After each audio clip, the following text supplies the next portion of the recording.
కుమారుడు మా ఇండ్లను పాలు పెరుగుమననీడమ్మా.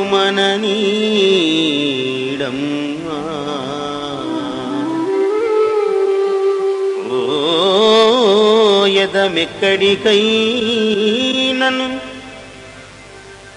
మా నల్ల సురభులు ఆన మంజులవాణి.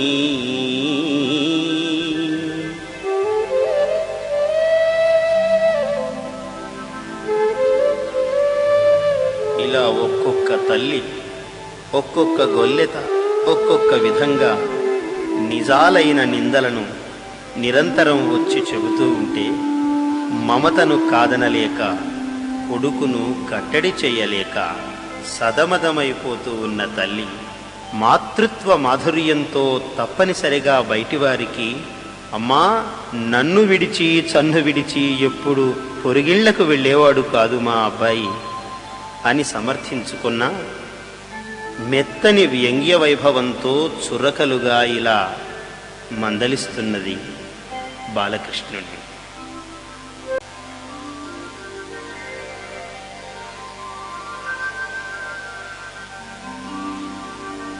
కన్న కొడుకు నోటిలో అండపిండ బ్రహ్మాండాలను అవలోకించిన ఆ తల్లి యశోదకు ఆనాటి నుండి కొడుకు చూపే ఆశ్చర్యాలకు కొదువలేదు.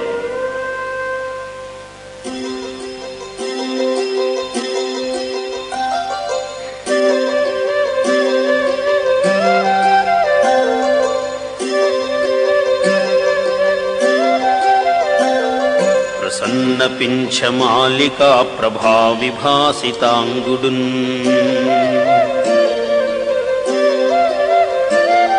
ప్రసిద్ధ శృంగ వేణునాద పాశబద్ధలోకుడున్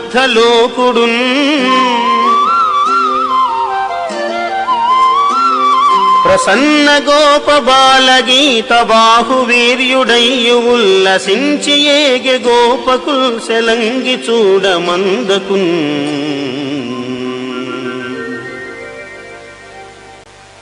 బాలకృష్ణుడు గోవుల గోపాలకుల మందలో సంచరించుచుండగా ఒకనాడు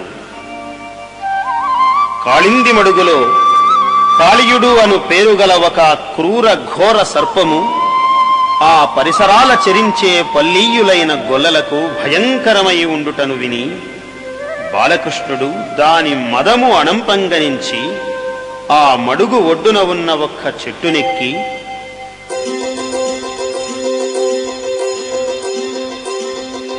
కటిచేలంబు బిగించి పింఛమున చక్కన్ కుప్పు బంధించి దోస్తట సంస్ఫాలనమాచరించి